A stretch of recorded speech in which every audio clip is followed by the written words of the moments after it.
ইরানের ক্ষমতা দখলের ষড়যন্ত্র ফাঁস, শেখ হাসিনার দশায় রেজা পাহলভি।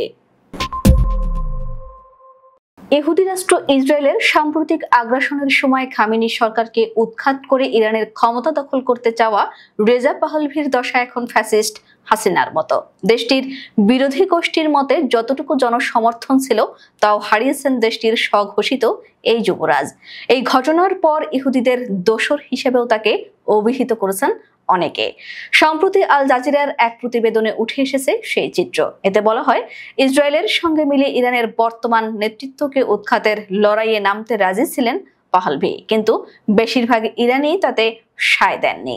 বিপরীতে ইসরায়েল যুক্তরাষ্ট্রের হামলার মুখে ইরানের অনেকেই, এমনকি সরকার বিরোধীরাও জাতীয় পতাকার তলে ঐক্যবদ্ধ হয়েছেন। এটাকে পাহলভির গালে চপেটাঘাত হিসেবে দেখা হচ্ছে। প্রসঙ্গত, গত বছরের 5 আগস্ট ছাত্র জনতার গণ অভ্যুত্থানে ভারতে পালিয়ে যান দিল্লির মদতে দীর্ঘ 15 বছর বাংলাদেশের ক্ষমতা কুক্ষিগত করে রাখা ফ্যাসিস্ট শেখ হাসিনা জনরোষ থেকে বাঁচতে সেখানে পালিয়ে গেলেও বসে নেই তিনি। আগ্রাসী রাষ্ট্র ভারতের সহায়তায় ক্ষমতা দখল করতে নানা ষড়যন্ত্র করে চলেছেন দিল্লির এই সেবাদাসী। বাংলাদেশের সার্বভৌমত্ব বিরোধী ভারতকে সাথে নিয়ে দেশের বিরুদ্ধে কুটচাল অব্যাহত রাখায় গণহত্যাকারী আওয়ামী লীগের বিরুদ্ধে ব্যাপক ক্ষুব্ধ দেশপ্রেমিক জনতা। আল জাজিরার ওই প্রতিবেদনে বলা হয়, ইরান ও ইসরায়েলের মধ্যে যুদ্ধবিরতি কার্যকর হওয়ার কয়েক ঘন্টা আগে 24 জুন প্যারিসের টেলিভিশনে সম্প্রচারিত এক সংবাদ সম্মেলনে হাজির হন পাহলভির ছেলে রেজা পাহলভি। এ সময় যুক্তরাষ্ট্রকে তিনি আহ্বান জানান, দেশটি যেন তেহরানের পারমাণবিক কর্মসূচি নিয়ে আবার কূটনৈতিক আলোচনা শুরু করে ইসলামিক প্রজাতন্ত্রকে জীবনী শক্তি না দেয়।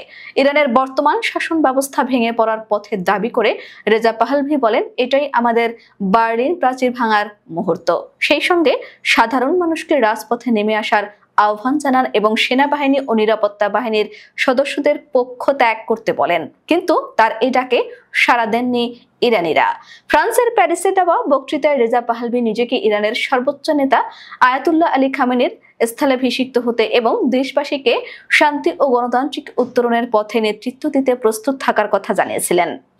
ইরান বিষয়ক বিশেষজ্ঞ ত্রিতা পার্সি বলেন, ইরানে ইসরায়েল ব্যাপক বোমা বর্ষণ করে 935-এর বেশি মানুষকে মেরে ফেলার ঘটনায় পাহলভি নিন্দা জানাননি। এতে আর কিছু না হলেও একসময় যে সামান্য সমর্থন পাহলভি কুড়িয়েছিলেন সেটুকুও তিনি নষ্ট করলেন।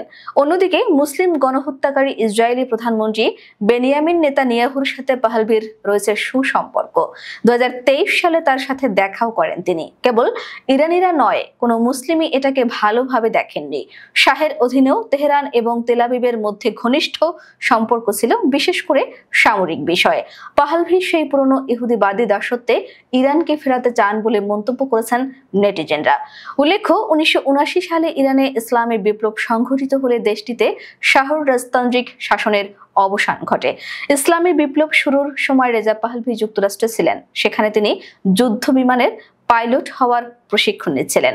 তখন তার বয়স ছিল মাত্র 17 বছর। আর সেখান থেকেই শুরু তার নির্বাসিত জীবন। তবে নিজের দেশ ও ক্ষমতায় ফেরার লক্ষ্য তার মধ্যে রয়ে গেছে সবসময়।